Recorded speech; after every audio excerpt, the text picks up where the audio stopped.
Hey guys, welcome to Fika with Rice, a podcast about life hacks, inspirational life stories, routines, and keys to success. I'm Fredrik and let's get this Fika started. Welcome to episode 3 by Fika with Rice. In this episode, I meet the amazing Joel Adrian, a Swedish actor, stuntman, and a martial artist who has starred at the latest Star Wars movie, The Rise of Skywalker, The Kingsman, Ip Man, The Witches TV show, which you can find on Netflix, and many others. We'll hear the amazing life journey Joel has had so far by moving to China at a young age, becoming fluent in Mandarin, and working with his biggest idol Jackie Chan, and how he approaches his life from social media to fame and life as an actor. This is his story. Let's go. Welcome to the show. I'm really excited to have you here. Thank you. For you guys listening out there, we met a few years ago in Shanghai while watching a Muay Thai boxing fight. Since that day, I like to call Joel the Swedish Bruce Lee, because you were wearing Bruce Lee. You were wearing about this that day. I seriously forgot about this. This was the event that Tomer held on some top floor, was it? Exactly. Yeah. Cool. Very good, Joel. Yeah. So yeah. I thought by starting this conversation by asking you, you moved to China when you were 16. What did your mom do about that? I didn't move to China when I was 16. I went to China the first time, and that was probably the first influence for me making the decision to move to China. And at that point, it was probably more of like a vacation trip, like a wushu training camp. So it was like quite normal for kids, just a bit farther away. Like, yeah, sure, go to this summer camp in China, be a bit like crazy and come back. But then when I was 19, I actually moved to China. Yeah. And that, and continue on that. So at that point, everybody was like, yeah, you go, no problem. You will be back in like half a year or something. And I wasn't. I kind of got stuck.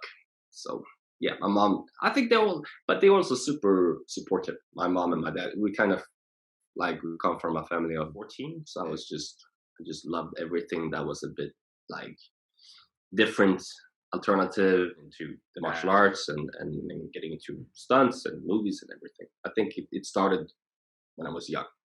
Yeah, I mean, I'm from Sweden myself, Joel, so I mean, I completely understand. I mean, most folks are really interested in ice hockey or soccer, right? Football in Sweden. So yeah. How did you get into martial arts? I mean, you said you started when you were 14. Like what? Yeah, 13 or 14. I don't know. I think it literally was like something, because it's nobody in the family does it. Like the family is doing more musicians in the family, like a lot of artists in this family. And I did play football and sucked at it when I was like 12, 13. And I'm like, whatever this is, like cooperating with people. It was just a lot of, I don't know. And then I watched this Matrix the movies, and I was like, yeah, this is different. So they had this school in Gothenburg with like actual Shaolin monks. They were actually from Shaolin, China, and just started to train there, and that was kind of, and also them, they were quite some characters, right? Because they are actually Chinese, didn't speak the best Swedish, and obviously came from a very different culture. So by training with them and seeing how they kept themselves, and that was that just got me more interested in the culture and everything. What did they teach you about life? Yeah, there's always some kind of like comments, like some spiritual comments. Oh, life is all about relaxing, and there was always something small, but it wasn't like a special thing. It was more like it was more the respect, I think. Like any martial arts will have it. I don't think it's a difference between kung fu and different martial arts. And of course, when I was a small kid, it was super important for me that kung fu, this martial art, is the only way. This is the only thing that is working in the streets, which is not, it's probably the worst martial art you could ever train if you actually want to like protect yourself. But it's really cool, and it's really like very good training physically, and the whole philosophy behind the monks in Shaolin training is that they train their mind, meditating and everything, and they train their body physically in the same time. So they kind of, in order to have a healthy mind, you need to have a healthy body. Yeah, that was cool. Quite interesting. I mean, speaking about Shaolin and the Shaolin monks. I mean, you were living there, right, for a while at the Shaolin Temple in China. Like, how was that to live there? It's quite interesting. I mean, of course, the first time I went when I was 16 years old, I went to Shaolin. That was like a training trip, and then everything was so new. Like, it was just crazy. Because of course this is like a small part of China. This is not like Shanghai or Beijing or like, it's not a lot of Westerners. So you walk around and just by being white, Caucasian, you are. It's a weird thing. I think that part of it can be like an ego boost, which is not the best for people. But it was cool when I was 16 years old, and then when I was 19, I went back. The plan was just to have more of it after high school and dive into it more. So I went back, stayed. My plan was to stay there for a year. I stuck around for about 4 months. And I think it was for about 4 months. It took me about 4 months to kind of see through the illusion. Not illusion, but it's quite commercialized. And it's quite, I don't like to say fake, but it's a little bit fake. Because now it's a lot of schools in Shaolin, like a lot of what it is not really what it was. It's to make money or just straight like military training. And the actual training, I'm sure there's good places for training because there's so many schools in this place. It's a small city called Dongfeng, and it's just full. It's like the school I was in was I think it was like 6,000 students in the school training like every day. It was like 2-3 sessions a day. You run in the morning at 5, stand in lines, and it's quite like patriotic. So you stand in lines, and sometimes you have to sing the Chinese national song and stuff, and count your number in Chinese, and it's very strange. And of course, it's like you see the teachers beating the students, and it's very different. It's very like, I don't know. It was interesting, but it felt like it wasn't how I pictured, this.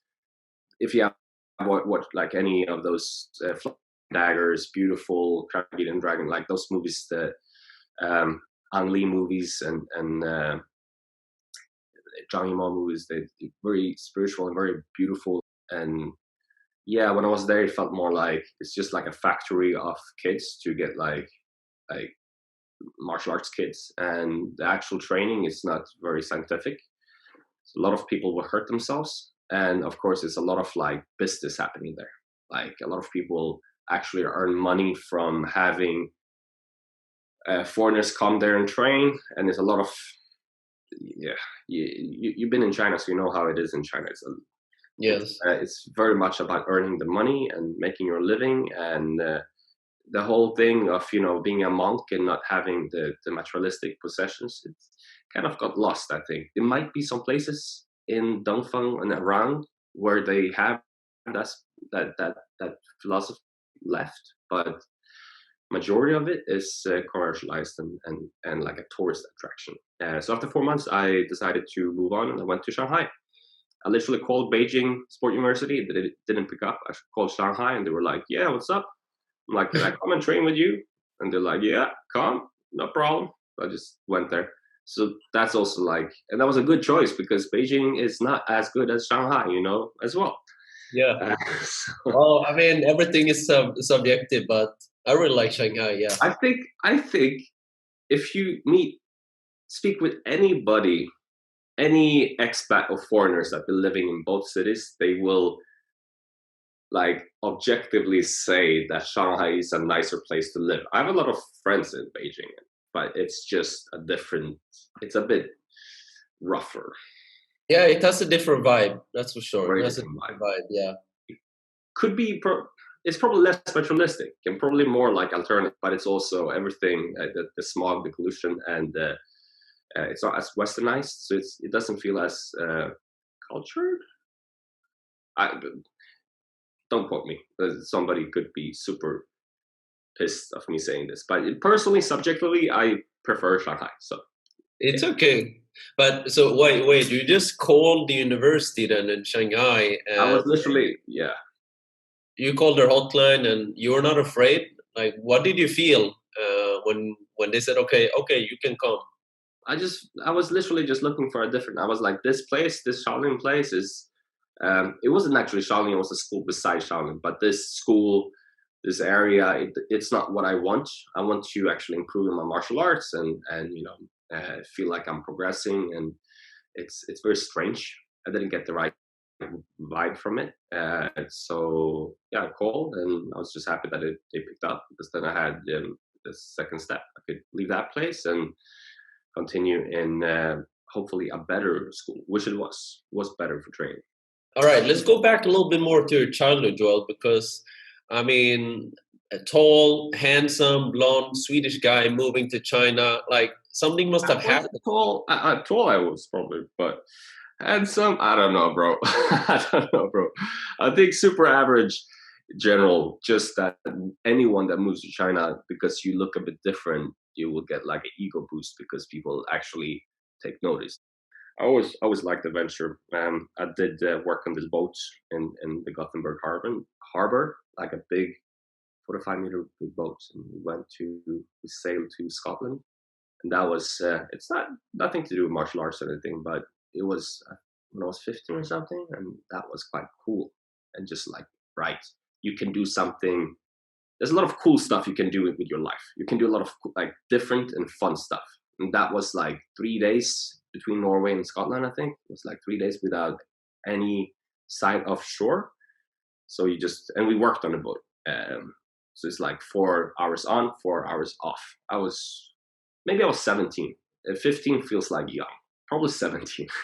But yeah, it's just like this youth boat, but cruise thing, but quite simple. But it was quite interesting, and yeah, like those experiences kind of, I think it translated into my life now, because I enjoyed them that much that I pursue things. And then yeah, my actual work is traveling and being in different locations, sometimes on boats or whatever, and working in this movie industry. So he might have had an influence. I can imagine. Okay. Yeah. Joel, I mean, you spoke about ego boost. I think that's a really interesting subject, you know. Yes. I think especially in today's society with Instagram and social media and all of that. Have you had like did you ever have an ego issue? Yeah, I definitely had. I definitely had. I'd like to think that it peaked in a negative way when I was in the 20s, 20 something. Also because I feel like it's a mix of not being super educated, or like, a high school student, quite simple-minded maybe, and just traveling. And then I was in Shanghai and doing my stuff. And maybe the first project I did when I was like 23, 24, I already started to study my bachelor degree in Shanghai then.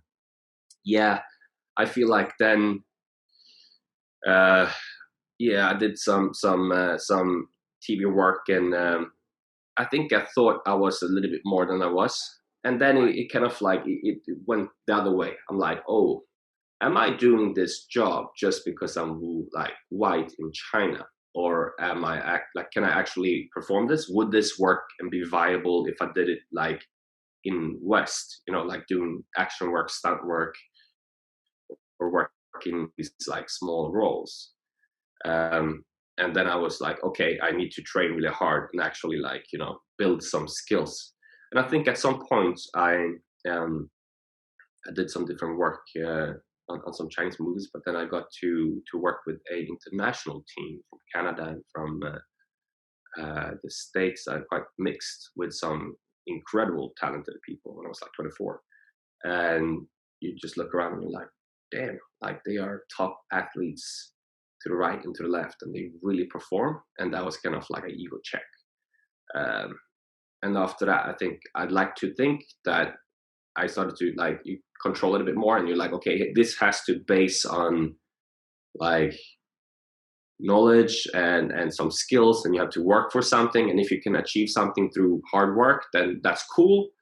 But yeah, I'm not a big fan of like all the social medias. I keep like not like a low profile, but compared to like what a lot of people in this business have, it's quite chill, because I don't. It's a lot of reposting and a lot of strategy with the fans and stuff.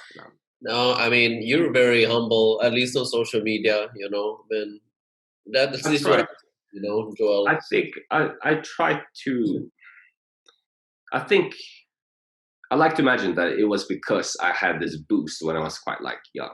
Like if I didn't have this kind of like, I had this ego boost and kind of I felt, and then I kind of saw myself. I'm like, oh, this is actually not that cool. And then I'm like, let's just like change. I will not do. It was like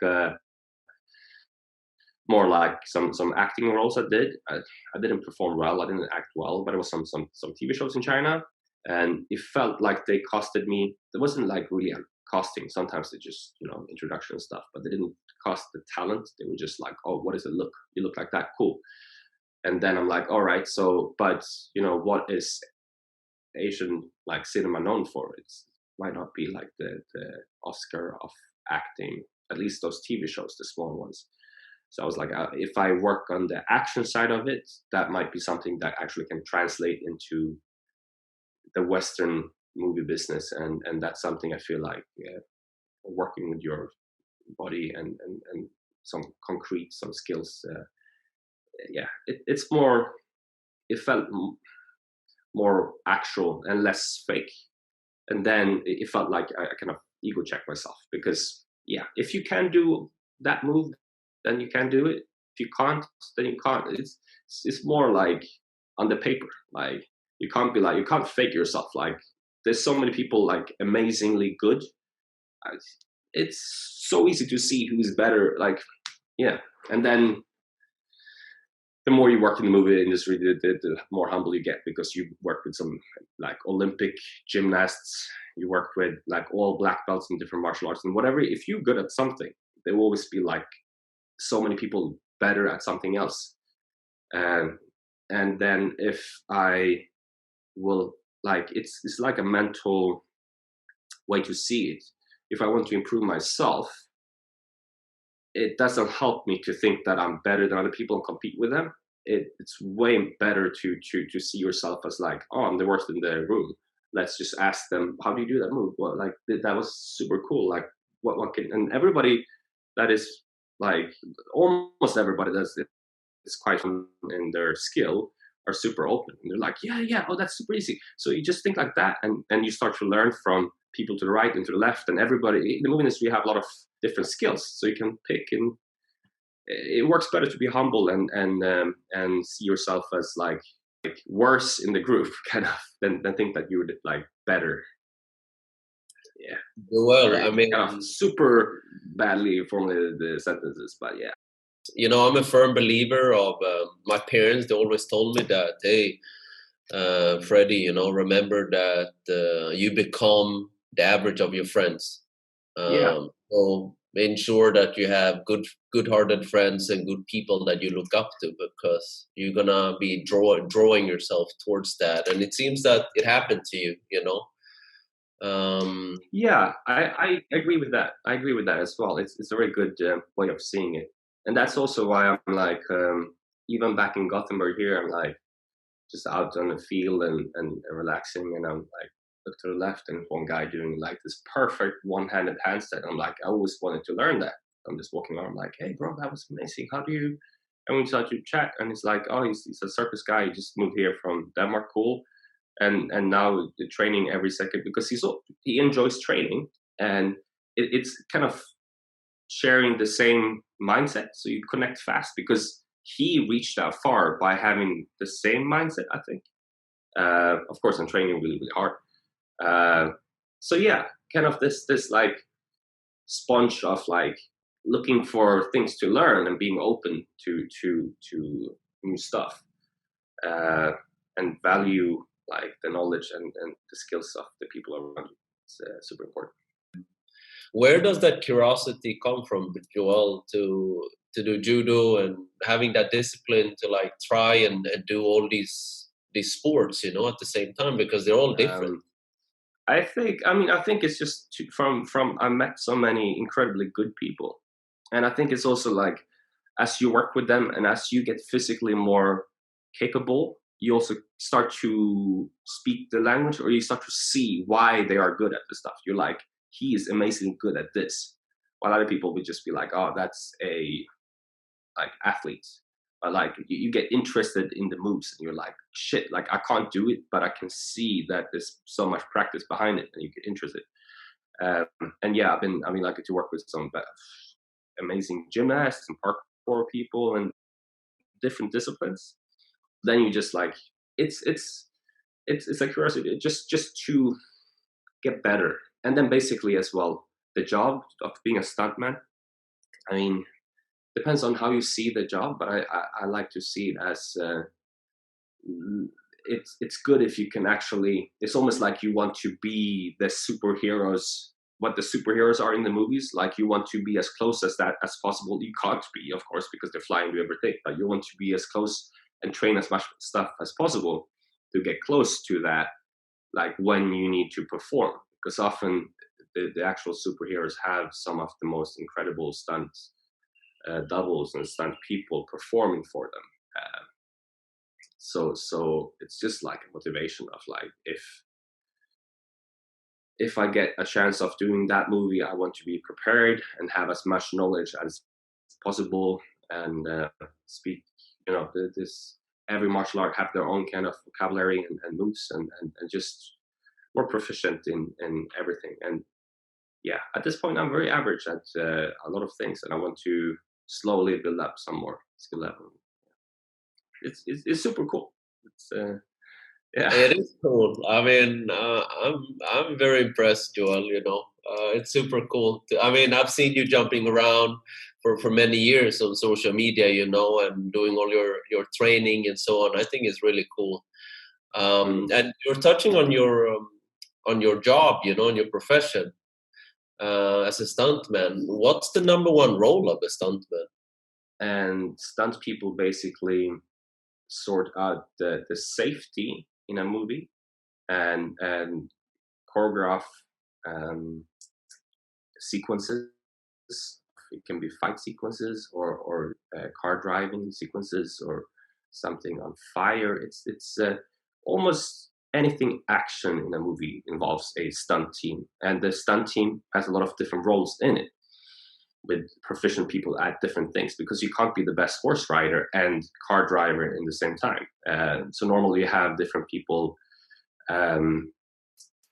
specializing in different things. For me personally, I find the passion into the fight and choreographing side of it, to be doubling performers in fight sequences, or being a character that might fight with a actor, and that's really exciting for me, because then you have the martial arts, and it's also more performing, while other parts of it might be more technical. Like you have people that work with the rigs, doing the wire setups, and that's super high level of almost like engineering, of figuring out the physiques of it. And yeah, it's just a lot of different roles. So it's quite a wide spectrum of people you find in a stunt team. If a actor couldn't perform a sequence or something, then a stunt team and a stunt performer could help him, either to double him using face replacement, or just be as close as possible with a wig or something. or the stunt team will train the actor for a longer time so he can perform himself. And that's probably more where I have been working, either to double or to perform with an actor in a so-called fight team, in a stunt team. I see myself as very average as a fight performer, but because there's so many incredibly good performers. But I'll be lucky because I'm quite tall, and there's not that many tall martial artists and stunt performers. So I've been lucky in that sense.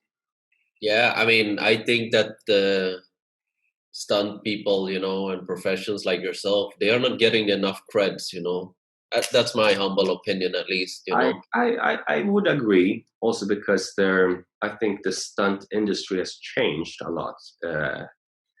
Maybe back in the days, it was more brutal and more like just rough guys that could take a hit. And of course, like stunts nowadays, also sometimes you would need to take a hit, but a lot of times it's quite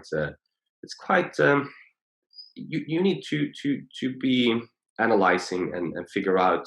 So if you think in a movie, the different characters, every character has a different story, and say this character, why would he move in the way that he moves? What kind of movement patterns would it be closer to that martial arts or that martial art, and why would he do it? Or so you need to break down and have a lot of different martial arts, a lot of different specialized people to be able to create choreographies that will work for the different characters. Of course, I don't create. That's a fight coordinator's role. It's further above me in the hierarchy of stunts. I'm a performer, but there's the fight choreographers. They're super creative, and the stunt coordinators as well, like to see the whole picture. And yeah, I think it's very creative, and I think it's artistic as well. So for sure, it should. I think it's worth more prices like the Oscars. I think that would be logical in the future. But yeah, it is what it is. I agree with you. I think, I mean, a lot of the work that the stunt people are doing as well is highly, highly technical. Like you need to be extremely skillful. While at the same time be immune for injuries, right? Yeah. I mean, you're taking a lot of hits if you're doing fights and stunts. You might not be jumping from buildings, but you might be practicing some fight moves that will be in a movie. Yeah, no, it's correct. Yeah, I think it's a bit strange that there's no recognition, because there's a lot of recognition for every different departments in the Oscars and different awards, but nothing for stunts. And I think it's just it's an old picture of stuntmen as being brutal and not educated, and which is not correct anymore. Now most stunt people are very physically able, and they come from years and years of training. And it's also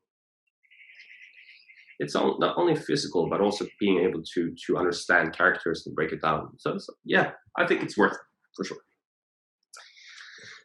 Yeah. Joel, what are some of the most common misconceptions about stunts? I mean, I guess the picture of a stuntman just like, being a daredevil and just like being crazy and just jumping off cliffs and stuff, or like jumping up a roof. Many times the stunt department is super cautious, and to avoid injury, like you almost overdo it to overthink what could be dangerous here. And it's almost like, like actors are like, no, it's okay, and we're like, no, like we need to, like, this thing has to be padded, this thing has to be looked over. So it's almost like, as you work in stunts, you start to see things before, and you get not paranoid, but it's more safe. It's incredibly safe how we see it. And if there's something of a dangerous or something high fall that's been rehearsed for days, maybe weeks, um, until at it incremental. Maybe you start from a low height, or start with a low pressure if it's a wire stunt with a ram pulling, and then build it up. So as a performer, you feel confident. As the coordinator, they would feel confident that you can perform this without injury. Because of course, if any injury on set is it's not good. It's not good for the performer. It's not good for the stunt team. So yeah, that's a misconception. That's really interesting. Well, that's interesting to know. I mean, because I've seen you, man, like you're injured at least once per year, no? Or I mean, Yeah, I you're had injuries, but like it's I think it's most of the times the injuries doesn't come from actual stunts, and I couldn't blame anyone else. I couldn't be like, oh, that coordinator or something. No, it's normally me doing a bad judgment in training or something, or it's just because we move so much.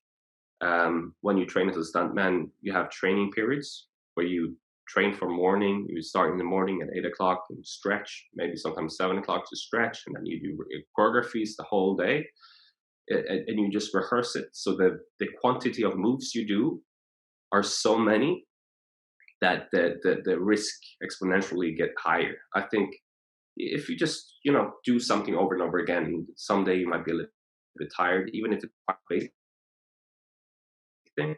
There might be a risk of you injuring yourself. So my injuries, I haven't had that many. I had my ACL and my ankles, and I think most of them were in training. I think I did one ankle in one movie, but yeah, it's.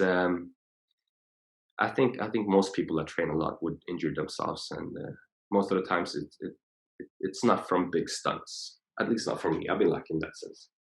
I mean, when you're injured, I mean, you can't work, right, Joel? You can't train for many months. What do you tell yourself to? So I mean, you can always train something. So like when I did my ACL, I started to try to do more handstands, and I went to lift more weights because of course when you are fixed in different machines and doing like bench press or something, uh, that doesn't involve the knee. You can always just switch the training a little bit, but yeah, the training is probably dialed down and it's more towards rehab training and so on. And it's not fun. It's not it's not fun for anyone that's working physically. I mean, I'd say this is the same for any performer, say like a circus artist or yeah, anything like that. When you rely on your body, or say that you are an athlete and you injure yourself, I think it's quite similar. It's not fun, but you just like reset your mind and like, okay, now I work from this level. The next step is this and this and this, and work yourself up. That's how I did or dealt with it. But then, yeah, if I would injure myself again, that would suck. But yeah, no, it's always ways to get around it. And I did some traveling as well when I after injury, just to get some new inspiration. I did some free diving because that doesn't really you can still dive underwater with a bad knee. You can still do stuff. You just have to figure out what you can do. Yeah, I mean, where do you find a motivation, Joel? Because a lot of people get injured and they're like, well, you know what? I feel so bad for myself, or just I deserve to be in my sofa, to feel sorry for myself, have my Coke, candies, and pizza, and just I want to take this time to recover myself. I mean, I have the same mindset as you. Like if I can't work my legs, I'll work my arms. Yeah, Where do you think that motivation or discipline comes from, Joel? I don't know. I mean, I just enjoy the work so much. Yeah, enjoy pursuing this picture of the ultimate stuntman, or like being a really physical and really able person that can do a lot of different things in the same time. And it's just like I want to get back to it as soon as possible. And then you just that because I had a couple of injuries, and yeah, broke my ankles, and then after a while I could do the same things and I could improve and learn new stuff anyway. So it's, you know, that you can push past almost any injury. Of course, the ACL and the knee was the worst, having a surgery and everything. But then I don't think it's something very special for me, because a lot of people in my career has this, and they have had worse injuries, like really bad ones, and push back from it. I think when you are in this when you see yourself as this moldable thing that, you know, can learn, and it's not set. Whatever you learn from different people, and you try to, okay, I can't do this, I will try to remold myself to do this, and it's then I guess you will just use that picture to, okay, now I'm a worse mold, or I'm an injured person, and then you just start to work on it again, kind of. Well, let's talk about free diving. Like, I came across this French free diver. He's supposedly the world champ or something when it comes to going really deep. Yeah, for some reason French people are super good at it, or like they Yeah, have a couple of good French divers. yeah. I don't know why, but Yeah, anyway, yeah. like, what made you decide that, okay, I'm gonna invest money to go on free dive, you know, and I'm gonna invest money to travel. I mean, yeah, I think that was also a decision I made quite early in the career, because in the beginning I was back in Shanghai, and Shanghai is a quite materialistic spot. And I was thinking, I need to buy an apartment here soon. And then you just look at the prices, and you're like, oh, I get a bit depressed. And you work really hard, and you put the money on pile, and you're like, still not close to it. Fuck. And then at some point I was like, fuck, this is not fun. And I think, yeah, somebody, a friend of mine, a director, uh, he had planned this trip. And I was like, yeah, fuck it, I'll just join. And that was a scuba diving trip. So I went out to do that thing. I did 2 courses in scuba, and then at the trip I met some people doing free diving, and yeah, it's just super interesting. Like free diving, it's such a different sport. It's the only sport where you work and try to lower your heartbeat. As any other sport, as I know, you will increase your heartbeat. You will work yourself, and this is like calming yourself down as much as possible to be as efficient as possible, and then swim and ultimately just sink down underwater. It's very special. It's quite spiritual, and quite like, yeah, it's quite cool and very scientific. Like you sit and you study the carbon dioxide in your blood, and the oxygen, and different levels, and something called MDR, mammals dive response, which is just crazy. Basically, when you are, before you're born in your mom's womb, everybody is in this state called MDR, and it's basically something like a, not coma, but you like in this state of just comfortable, um, almost like meditation, and your blood is kept in the internal organs, and your mind is almost like, yeah, like super calm. It's almost like you're high. And this same thing will happen when you do freediving, as you train it underwater. And it can just, the only way of reaching this is to be underwater pressure and having cold water in the face, and a slight lack of oxygen. And then slowly the body will like restart this MDR thing. And I think that I just reached like 37 years down, so I'm super average as this as well. But like the guys going deeper and deeper down, I imagine that when they come up, they feel like they're reborn again, because they. So yeah, it's just super cool, and yeah, it's so cool. It's worth investing money, because and then it could translate into work in the future if a movie would look at somebody that has some more experience in the water. Still hasn't really worked out like that, but look, I did a lot of free diving. I love it. It's cool. Some scuba as well. It's any education, anything that builds on you, I think is worth it. So, Yeah, I mean, I know we've been talking about that. I know that you like to, you know, like just save some money and invest in just educating yourself, like building your skills in something, just to have experiences and travel abroad to see different types of cultures, you know, because you never know who you're gonna meet, you know. And yeah, exactly. Yeah. And in the end of the day, I mean, when you're 80 or 90 years old, you know, on your deathbed, I mean, you want to be remembering not all the stuff that you bought, but I mean, you want to be remembering like when you were exactly. traveling and whatever It's that life was. quality. Yeah, I mean, I think somebody said that, you know, like if you see the value of the computer I have or the phone I have, that it depreciates.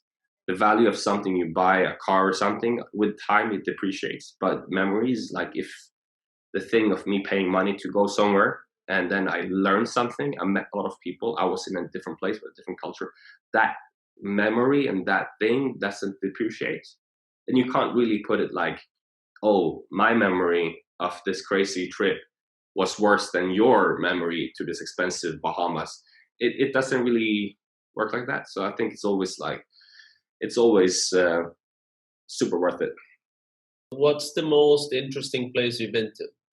Ooh, it's different. Oh, I think maybe Qinghai province. I did a movie, a Chinese movie, and it was just so different. It was it's close to Tibet, so it's about 3,500 meters height, just a plateau, Tibetan plateau, and it's just incredibly beautiful nature, like super beautiful. This Qinghai Lake. I think the Buddhists walk around the lake, and it takes them like months, and the villagers will give them food to support. So it's quite like a special place like that, and also it seemed like they had Muslims, Buddhists, and Christian people living in the same village, and it's quite like equally like 30% or something, 33 or something. Seemed like and they seemed super peaceful and super nice. So to me that was a super cool place. But then yeah, Philippines was very nice, just beautiful, and it's a lot of cool places. It's just you can't compare. But that was a cool place. You spoke about spirituality before, Joel. Do you meditate? Are you spiritual? Do you consider yourself spiritual? I did speak. Did I say something? I did. I probably mentioned spiritual. Yeah, I think I'm quite open. I'm not religious. Like I don't follow any religion, but I'd like to think that it's probably something more than just what we know through science. And I should meditate. I feel like that should be good for me, but I don't. Uh, because You free dive instead. yeah, I free dive instead. Yeah, no, but yeah, I probably should start to meditate. I always feel like that's a good thing, but yeah, I think I'm just generally open to it, but I'm not like crazy like practicing. It's just more like yeah, being open minded about stuff, and when I hear about things, I love to speak and listen about it. Do you feel that you are sometimes in a meditative state when you are like in your zone, like when you're doing kung fu or jiu-jitsu or judo, whatever that is? Yeah, I don't think I reached that. If that's possible to be in martial arts, I haven't reached that state. In freediving, a little bit, yeah, but that's like by definition you will reach like some kind of flow state because it's that MDR thing I told about, and it's so peaceful and calm. Like you literally just like when your buoyancy turns negative, you just fall down, and it's beautiful. And yeah, maybe in freediving, but I think it's more because of the type of sport it is. In martial arts, yeah, maybe not. I don't know. Sometimes you might just move around a bit and you just feel good. But yeah, maybe it's the type of martial arts, or maybe I didn't. I mean, maybe it's the type of sports that you don't. I imagine that if you do climbing or something that's more like time consuming and you like really have to focus and do something slow, you might, that might be more of a flow state kind of sport. But yeah, or maybe just need to train more. I don't know. I mean, there's this Chinese slower martial art, right? Like Jack Ma is doing. Is it called Tao Chi? Tai Chi, yeah. Tao Chi, yeah. Tai Chi. Maybe something like that, right? Yeah, Jack Ma, that's an interesting guy. He shot his own movie, martial arts movie, where he got Donnie Yen, Jackie Chan, and Jet Li to star because he's so fucking rich. But he seems Yeah, he loves Tai Chi, and I think Tai Chi is also one of those. It's it's quite in China. It's very big. Like also among like the elite, cultural elite in China, like they like doing Tai Chi is something. But that might be a flow state sport, martial art. Yeah. I'm curious to know, prior to a movie, Joel, how do you prepare yourself mentally? Ooh, depends on. Depends on. I mean, sometimes you don't know what's going to happen, and sometimes you know. And if you know what's going to happen, you try to prepare accordingly. Uh, but yeah, I don't know. Sometimes it really depends on the project, like because every project it can be so different from each other. Like one can be super physical, and another one will just be like stamina, like just being able to to be there and like be focused for days in and days out. But yeah, I always try to train as much as possible, and then just to be like physically healthy. If you train yourself to death just before a movie, that doesn't help too much either. So kind of like ease up on training a little bit, and just like, and also be like, if you do a bit of traveling just before some work, that might be good as well, because then you get some influences, you might get some more positive energy, something more to bring into the next intensive like period of work. But it depends on, uh, yeah, it really depends on the project. You mentioned travel again, Joel. It seems very like it's important to you. What does traveling mean to you?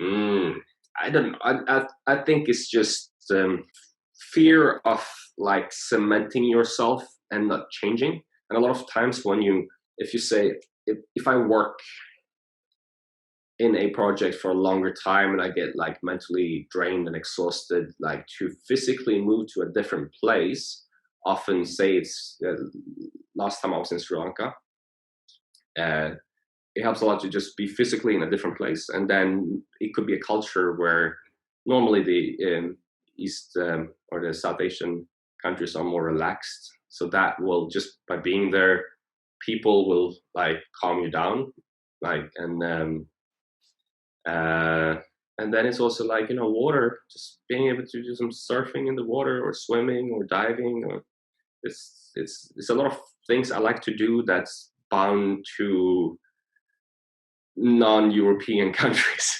Like you can't do the things in like Europe. You have to travel somewhere. So that is it's like a good, and yeah, it just keeps you a bit more open and positive and yeah, it's just good. It's I just good. I agree. It's just good, Yeah, Joel. yeah, yeah. No, I love traveling myself, and I try to save, and as soon as I have some time, I like to go somewhere and just change my state of mind, get to know another culture, Exactly. get to Yeah. meet some people from another culture, try to talk to them, and to see how they're living. And I mean, you can learn something from anyone, right? So And it's also it's humbling because you see people that sometimes are in worse financial position than you, and they are more happy. They're more chill, and you're like, oh, it's you can get tied up to stuff, especially when you're living in bigger cities like basing out of London or uh, yeah, Shanghai, big cities with like fast pace and it's like you have to achieve something. You have to achieve something big. It's then it's nice to have a break and travel around and meet some like open, warm people, different cultures. it's true. Yeah. It's true, Joel. Um, you spoke about success there a bit. What does success mean to you? I think it's changed that kind of definition of success for me personally. Like, and when I was based in Shanghai, it was like, oh, I need to do like Western movies to prove that I'm just like. Then it was a lot of like, I want to prove that I'm not just doing this because I'm white in China, you know, because I felt like maybe I am. Maybe I'm just doing this like I'm just fooling myself. Maybe I'm good at this. It's just that there's not many people doing this, like no competition. And then, you know, as I got to do more Western things and bigger names of movies, which was my goal at the time, just to be able to perform in bigger productions with, you know, some of the top people in the world. And when I did some of the biggest projects, I was very drained, and since I've been, I think, I feel like since I changed the motivation to not just be like, oh, I need to succeed with my career and do the biggest movies and earn the mostest money. That's not a word, but it felt good.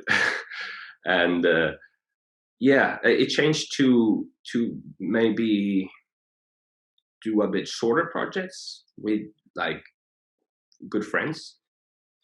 It doesn't need to be the biggest names, but you know, something that, yeah, maybe it's people you are comfortable to work with for a long time, or it's people that are really motivating to work with, or skilled, and maybe not working in huge segments like the 8-9 months segments of work on a movie. It's quite draining, and it's not super sustainable for me personally. Some people probably super comfortable with it, but for me, I like the feeling of that change, of that, you know, something new, something fresh, and give and take. Not just, yeah, you don't work in this career because you want to do the same thing over and over again every day. That's, you know, so nowadays I want to find like a more balanced life. Of course, working in movies, I love it, and nicer teams and modern places, and improving myself personally. But yeah, it doesn't need to be the biggest movie. It doesn't need to be the highest pay. Just things that, you know, I can grow from and makes me happy. That's really insightful, Joel. I mean, you didn't talk anything about, you know, you didn't associate success with a nice house or cars or watches or nice clothes. I do like nice cars and nice houses, but I feel like that's a different thing. If you financially can get to have it, that's cool. But in itself, I feel like, yeah, you know, it's in itself having the biggest house, and if you're not doing things you're happy with, just having a bigger house doesn't make you happy. But yeah, I mean, obviously, at some point I want to buy some properties or something. But yeah, in itself, it's not a goal. It's more like maybe a result, or like result of the goal. Yeah, yeah. Yeah, no, I mean, that's well said, you know. I mean, I know a lot of the listeners, you know, they're young, and they associate, a lot of them are associating success with, I mean, what they're seeing on Instagram, basically, on social media. Yeah, so it's not, I mean, I don't social media is especially, I don't know. I got quite tired of social media lately. It's Facebook is all, I mean, it is a lot of fake news. It is a lot of weird stuff and disinformation and just uneducated posts. And Instagram is a lot of like, yeah, you just tweak your life to make it look better. And it's like, when we grew up, we didn't have like that thing to watch, you know, like Instagram and pictures of the coolest cars and the flying helicopters and like mansions and stuff. But yeah, it's probably tough for kids nowadays to see this and be able to like not get like buy that picture, because I think even the people posting it, you can rent a plane. Like there's literally, I heard that there's a place in LA or California where you rent a private plane for like half an hour. It doesn't take off. It's just for you to take a picture, walking down the door of a private plane. So it's like, and the same with mansions. You rent a mansion for like an hour for some photos. Cool. You look really successful, but you're like, what the fuck? That's fake stuff. I mean, it's crazy. Yeah, you're not gonna get happy from that, you know. Yeah. nah, you won't. No, Yeah. I think if you have a passion, if you have something you like to do that. Like, and personally, I'm just there's so much cool things to do, and I think when you have the right mindset set of like enjoying to being in a group of people that are better than you, and like being like enjoying it, and not being like afraid of like seeing them performing better, then instead you kind of soaking up information and being open. I think that mindset you can apply to almost anything, and I think that's a good thing to take. Is philosophy a big deal in your life? I did take a course in philosophy in a bachelor's degree in Chinese, and that's like using Chinese and writing Chinese, and that was awfully difficult. I didn't understand like a word. It was literally stuff like if you translate the Chinese meaning of it, because it was like water, stone, heaven, walk, bone, brother, and they're like, oh, yeah. They're like, yeah, in 1 week we have our final exam. Somehow I passed it, but I don't know. Like, Awesome. it's super interesting philosophy, but the courses I took, I didn't understand that. I think, I mean, it's always easy to like sit down and speak with friends and just philosophize about it. But look, we're like 30 years old. Like, how much? It's probably, yeah. I mean, I knew that you speak and write Chinese fluently, Joel, and which is extremely inspiring and impressive. You know, um, for anyone that is looking to learn a new language, I mean, are there any advices? Like, what were your hacks, so to speak? How were you able to learn the language so quickly? I mean, I think it's learning languages. It's very good to be social. Of course, if you live in the country where they speak the language, that's a big help. And for me, as at least, I learn best through doing things.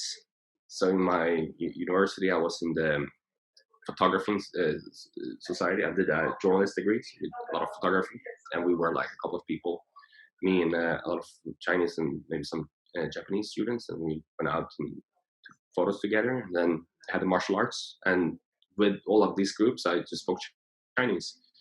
And of course, then when you actually are interested in what they do, and we speak about like techniques of doing stuff instead of like try to be like language buddies, which is like a lot of people try to do that, like expats and travel, and you're like, yeah, let's like hang out and just speak. It doesn't work. Like you have to actually be interested in what this like in the people. And that worked a lot. Like you walked around, and in the end, you don't think about the language. You just think about the composition of this photo or like this martial arts move or whatever it is, and speak about that, and you get a lot of new vocabulary related to this thing. Like I know all the aperture, ISO, and all of those terms in Chinese, which is like super specific words, just because I hang with those people. So I think that helps a lot, like being social and doing things together with using the language with people. Yeah, I agree with you. You know, the best way is just like try to be social, just try to talk to people. And I mean, you're gonna make mistakes, and who cares? You're never gonna reach native level anyway. You know, just Yeah. keep going, just keep Yeah, going. I had a friend of mine from Denmark came down to China. I think it was in China for like a year, and he did like the fastest improvement ever because we hung out. And of course, at that point, I've been in China for like 3 years, and I've been studying for quite a lot. So I spoke quite like not well, but I was quite fluent in it. I felt, and when we walked around, like often I was sat in the car and I was like giving the taxi, giving the address, or you know. Interacting with the locals. By the time I was hanging out with him, it was like, Joel, shut the fuck up. Let me do it. And he would sit down and would be like, Nanjing Dong Lu. Like, really work it. And the taxi driver is like, he's like sweating. He's like trying, what is this fucking foreigner saying? Like, but in the end it worked. And he really wanted to force this interaction, and yeah, I mean, he improved really fast, just because he was he wasn't lazy, and he was specifically like, I need to say this myself, even if I say it bad. Like, he didn't give a fuck. But he was a very interesting person as well. Yeah, let's say that if you were to have the opportunity to go back to yourself at the time where you were studying at Fudan University, what advice would you have given yourself? I feel like depends on, I think, my ego thingy. When I was not, yeah, I think I was a little bit out of touch with myself in some. It was the early years of Fudan. So probably if it was those years, I would be like chill out, Joel. You're nothing. Don't think you're something because you did some few TV shows in China. It's nothing.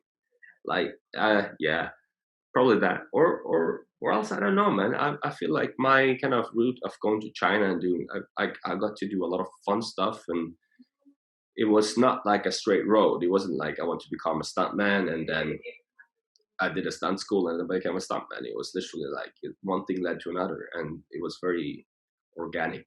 So I wouldn't really change much, I think. With good and bad, I feel like it was good experiences.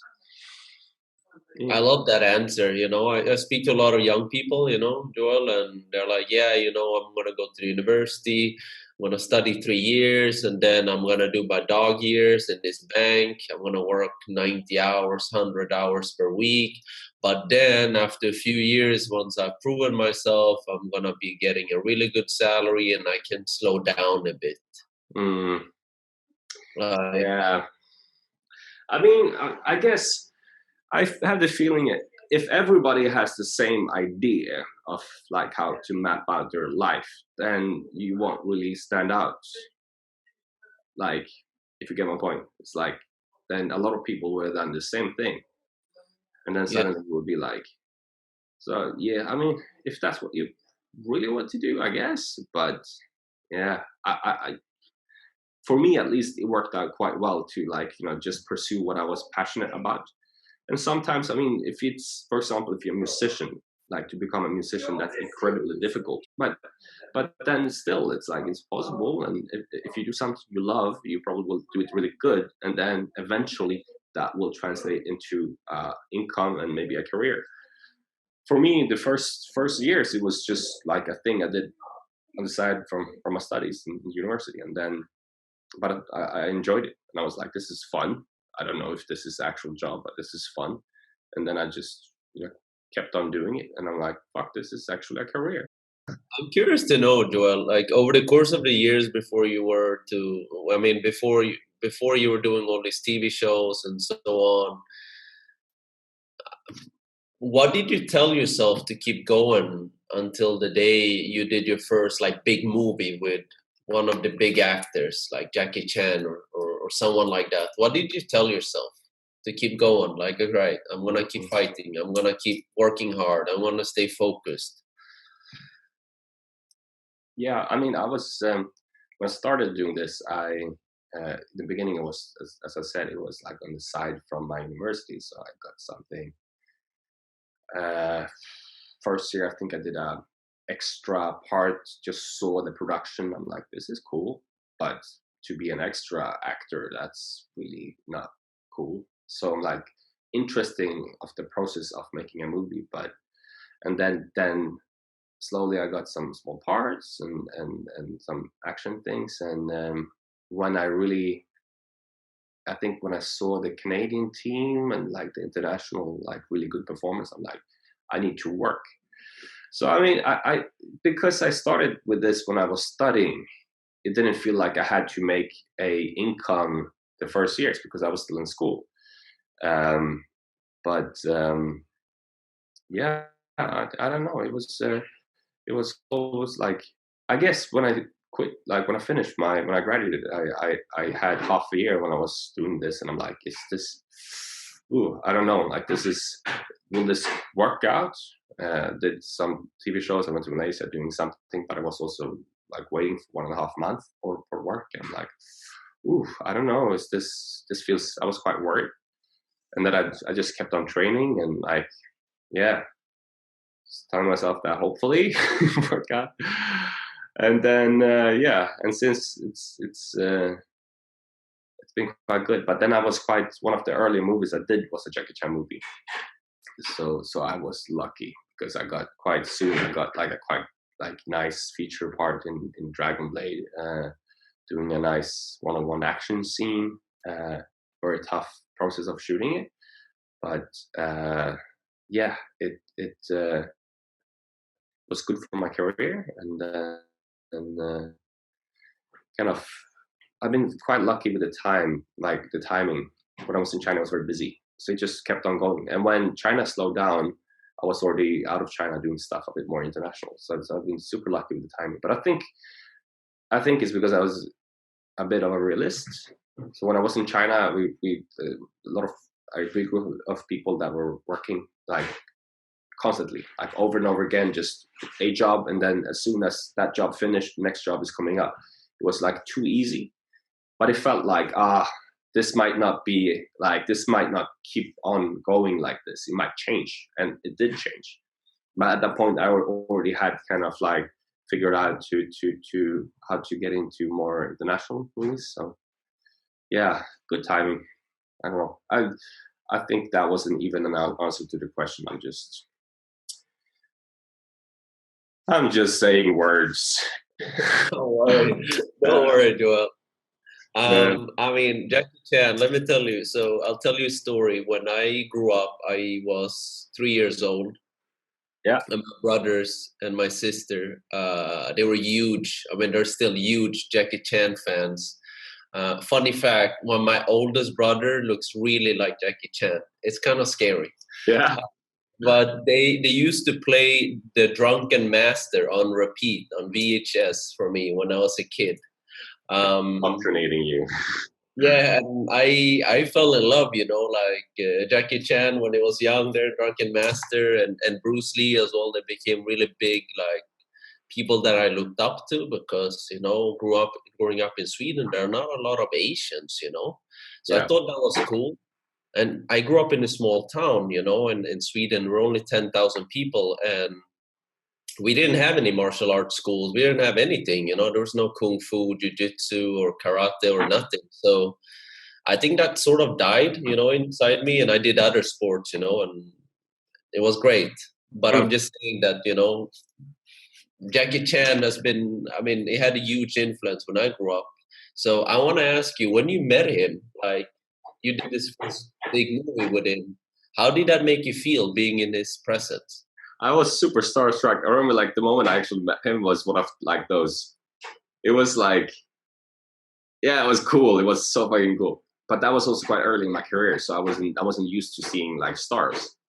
Like nowadays, it's like you get as a stuntman, it's like you don't fucking walk up to a star and be like, hey, I'm your fan. I love this movie. Give me a signature. No, like that's like no. If you do that, you might be fired. And secondly, you get used to stars. But at this point, it was like 3 years into my career, and I didn't do anything big before. It's just small TV shows and random stuff in China. So I'm on this set on Dragon Blade, and I just remember I was walking somewhere to the makeup tent or yeah, and like straight ahead of me, I see Jackie Chan and his manager walking towards me, and I'm like, whoa! I'm literally like, I'm staring, but I'm like, let's not stare, like, fuck. And we're walking, and I'm like, oh, should I pass on the right or the left? Oh fuck! Oh yeah! Oh shit! And it's a little bit awkward, and his manager is just like waving me to the take, and I'm like, oh, okay, and I was like so timid, like, like wanted to say something but didn't say anything, and passed him. And just as he passed me, he's like looking over the shoulder. He's like, "Hey, welcome to the set." Like he was super cool. Hey man, he was welcome to the set. It's like so cool. And he's one of the more chill actors, and he's also like one of the guys. Like he doesn't disappear from set. He does everything. Like he helps out with the props. He will teach you choreography. You know, that's not normally like a star's role. The star's role is to portray the character, but Jackie loves the process of filmmaking so much, so he's taking part of every, like he's producing as well, of course, and then he's often taking part of every small thing. He's like, this prop should be here, guys, come over, let's move this prop. I mean, doing it, and then he's like doing this thing, and he's like, no, in this corner you take this, and he's like moving us around, and then he's trying to learn our names. He's like, oh, okay, good morning, Joel, good morning, learning the names, and he's a super warm, like very humble, and loves to tell stories. Like he would tell stories about like Rush Hour and like to the guys on set, and we like all fanboys, like, wow, Mr. Jackie, tell us another story, please. It's it's cool. It was cool. A lot of fun. What have Jackie Chan taught you about life? It's work ethics, I guess. I mean, you can't. Yeah, when you work on a Jackie movie, you don't feel like you work harder than Jackie. You feel like whatever you do, he's doing more. Like his work ethics is really like insane. Like how he does everything, and you know, being like happy and social as well, and humble. But yeah, the work ethics, and you know, like you just know that this is not the beginning of his career. This is like what the movies I did with him. It's like, I don't know how many years like 30, 40 years of movies, and like the 21st years of movies, it did like the most death-defying stunts, like crazy stuff. Like you never do those. Like you aren't allowed to do those things nowadays. Like if you would do anything close to it, you would be on a safety line, or like the things he did was not like a matter of injury. It was like if you like there's a mistake, you're dead. So yeah, you just know that he works really, really hard. The work ethics is amazing. Yeah, I mean, I haven't met any successful people that don't work hard. I guess that's kind of like prerequisite. I guess if you're like super lucky, you could be half lazy, but yeah, probably have to work hard. Yeah. Joel, when you're working, or when you're on set, or whenever you're preparing, and whenever you feel unfocused or overwhelmed, what do you do? Ooh, I had many times like that. I had heavy, like, oof. Yeah, I don't know. I just cope with it. But sometimes I feel like I've been on productions when I'm like so tired, I'm like, I can't speak. And I'm like, yeah, I don't function well on like less sleep. So yeah, I don't know. I probably should work out a plan for it, because I haven't figured out yet. I feel like I just stopped functioning, and I'm like, I'm doing my stuff, but I'm not fun. I'm just like, if it's one of those super long days and very physical, and like 35 takes of a fall on hard ground, like yeah, I just keep on going. But I probably should work up a plan, as I said, because I don't really do anything, but I probably should. There's a lot of room for improvement. We all can improve. But we will never reach perfect. Oh yeah, no, it's impossible. Yeah. Impossible. Joel, what do you do besides training? I mean, what do you do like in your life? How does a normal Monday look like for you from the moment you wake up? Monday. So now it's Corona time, right? Because normally it's not this lax. But yeah, I'm reading some books lately. I've been reading Dune, because I'm looking forward to Denis Villeneuve's version of this Dune. I personally am a big fan of Denis, this Quebec French director. He did Blade Runner as well, and Sicario, and some Arrival, some great movies. Reading that book, drinking my coffee in the morning, and then it depends on. I try to for me, it's quite important to have some kind of balance. So still have some kind of social life and meeting some people, and maybe over lunch I catch up with a friend, and then try to plan out my 2 different sessions of training depending on when the training would start and end. I would adapt the day accordingly. But yeah, it's quite relaxed now. So even though I train twice a day, there's a lot of time to, like now, speak with you or have some good coffee, sit on the balcony, read a book, yeah, watch some movies, study. I'm learning. I'm practicing judo, which I'm new to, so I'm trying to learn all the different terminology of those throws and the techniques, and that's a lot. So there's always something to do. I do like editing as well, and that thing. So sometimes I try to get into some work at the computer as well. There's so much to work on. So yeah. What do you edit? Like pictures or videos? So it would be like anything like related, because a lot of stunt work will also be of proof of concepts. So for example, if you have a sequence that's about to be shot, a lot of times the director wouldn't understand how it would look when it's shot if you just watch a sequence of moves. So it helps if the stunt team will film it. It's called a previs. You film it as a previs and perform it and put everything. You build like all the different geographies. If it's a room, you build the dimensions with the boxes, cardboard boxes, just because it's super easy to move around. So you build the walls and can move it around super easy. And then you perform the thing there, film it in the angles that look best according to the fight choreographer and coordinator.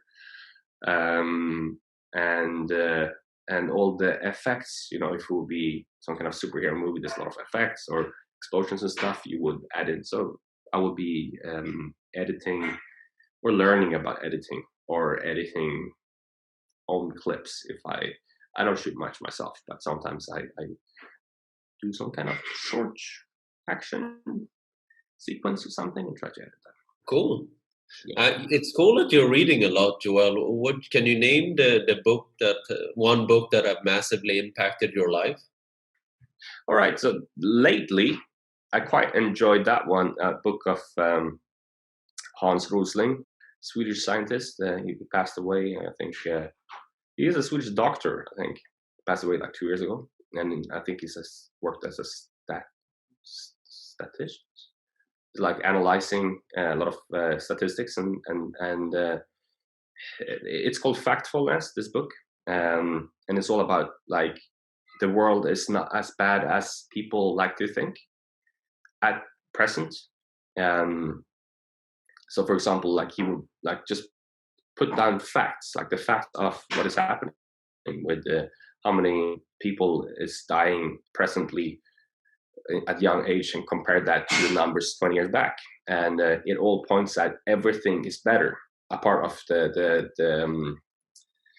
nature and the carbon dioxide Lexus effect. The fuck, how do you say it? That's a good question. The pollution. Yeah, let's call it the pollution. Yeah, that's not the Swinglish. But yeah, apart of that, everything else is getting better. So and he's using facts, and he's a great scientist, and it's just a nice way of like, because a lot of times the media will give you a picture of everything is worse and everything's tough, but still, like if you are born, if you have to choose a year to be born of, and you don't know your gender, you don't know your sexual orientation, you don't know what skin color you will have, the best year to be born is, according to this book and what I believe as well, is 2020, or now. It's better now than it was before, maybe with a small parenthesis of COVID-19, which is not super cool, but it's all getting better, and it's a good book. Factfulness. It's just speaking about all these different parameters that is getting better.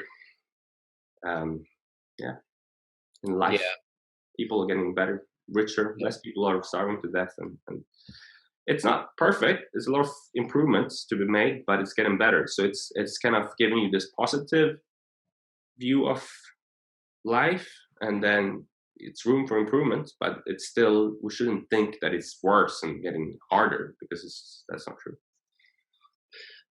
Joel, I'm curious also. I mean, you're surrounded by a lot of celebrities and famous people, but when you the last few years and maybe now, I don't know, do you have any role models? Do you have any mentors that you've been looking up to? These can be people that you know or people that you don't know, that you just sort of like, it's Yeah, not a them, but you really look up to them and you see them as role models. there's so many people. There's a lot of people I would look up to and like influence me, like people I worked with, like great performers that are humble and just doing their job really well. And there's a lot of them actually, uh, and athletes as well. And I work with some actors that are incredibly warm and humble, even though they are stars. Like, yeah, I don't feel like I need to name names because there's a lot of them.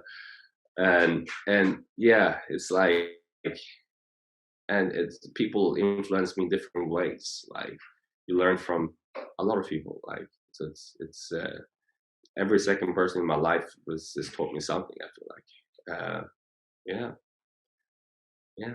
So I think it's also the career, like the movie industry. There's a lot of like, yeah, a lot of very nice, humble people.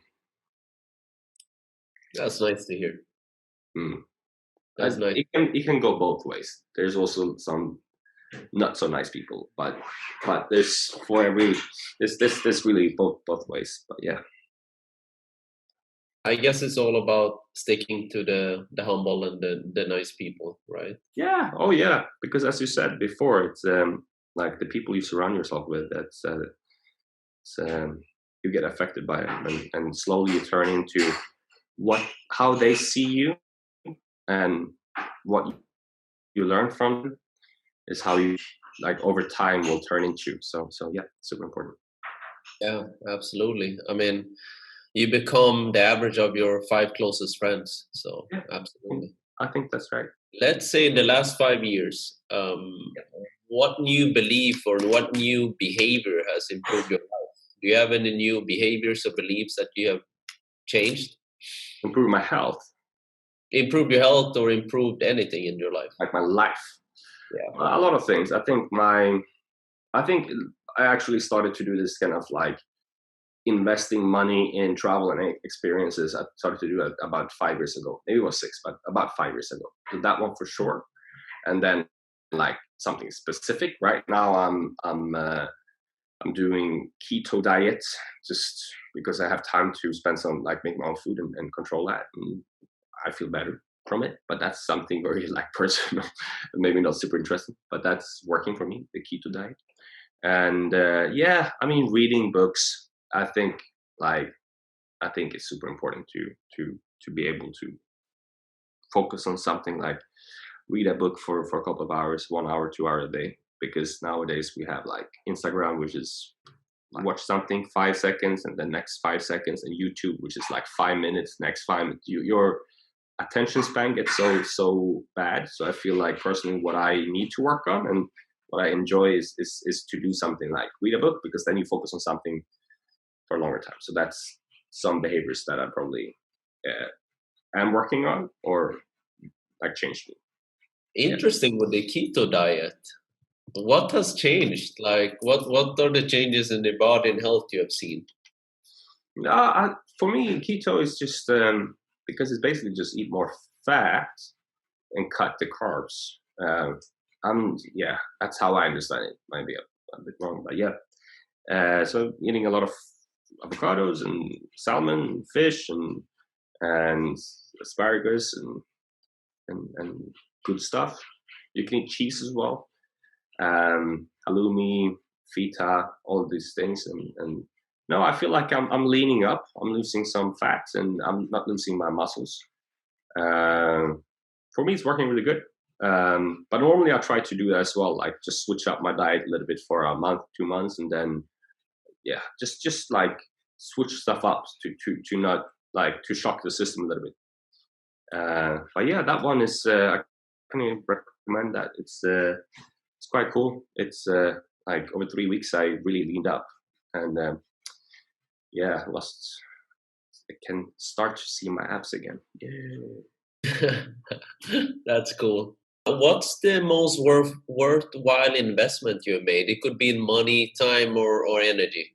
I don't know. I just bought some airline stocks like 2 weeks ago, and that's quite interesting. Just because it's like that's not the safest bet now in this COVID, but it's not a worthwhile. It's just something I just did, and it's interesting because it's going like crazy, but it's super cheap. So I think it's going to go up. I think time. I think in time traveling, like that's the most important. Like all the different experiences, because the things I've been doing, it's also, for example, say that like the movie industry, like this is all something like I hurt myself really bad and I can't continue to do it, or it's quite volatile. Like it changes as well. So, but then I have different interests. I've done some diving, riding, and freediving, and like and from trying new stuff, you get quite open to try new stuff. So I feel like there's always different paths to take in case, and that's like worth investment because, people that aren't as, or like are used to have the same job and just do one thing for 10, 15 years, 20 years, and then they lose their job now, maybe in the COVID-19, and it's very difficult to motivate and find something to do in the spare time. I think that's tough. So investing money and time into traveling and new experiences and education, licenses of different sorts, it feels like always worth it. Yeah, absolutely. I agree 100%. Like investing in experiences over materialistic stuff. All right, Joel. It's been a pleasure to have you here. Where do you have an upcoming movie or something that people can check you out on that you can talk about? I mean, it's very difficult to say now because the COVID-19 situation. So everything is on hiatus. It's on lockdown. So I don't know what will continue. But I have to work on The Witcher season 2. Hopefully, I will be on that one. That'll be that was planned at least. Yeah, and I enjoyed the first season, so that's cool. And it's very much the style which I like, swords and yeah, it's going to be a lot of fun. But yeah, I mean, I don't want to say too much because who knows, this crisis, if it's continuing, let's see. Where I know you're humble, Joel, but where can people watch that? Is that on Netflix or Amazon? Or Witcher is on Netflix. Yeah, the first season of it is on Netflix, and that's a very good one. Awesome. Yeah. Okay, and where else? Where can people find you on the internet to learn more about you? Where can they go to say hello to you on social media? Is there anything special you would like them to check out, particularly?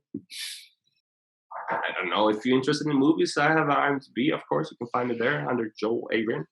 My Instagram is, I think, Joel Adrian or Joel Adrian Slato. S-L-A-T-O. It's a very weird surname. Yeah, I'll probably put most of my stuff on Instagram. I don't know. I probably should make like a YouTube channel or something, but that's probably where I'm posting most of my stuff. But yeah, it's not too much. I like to keep humble. I see that.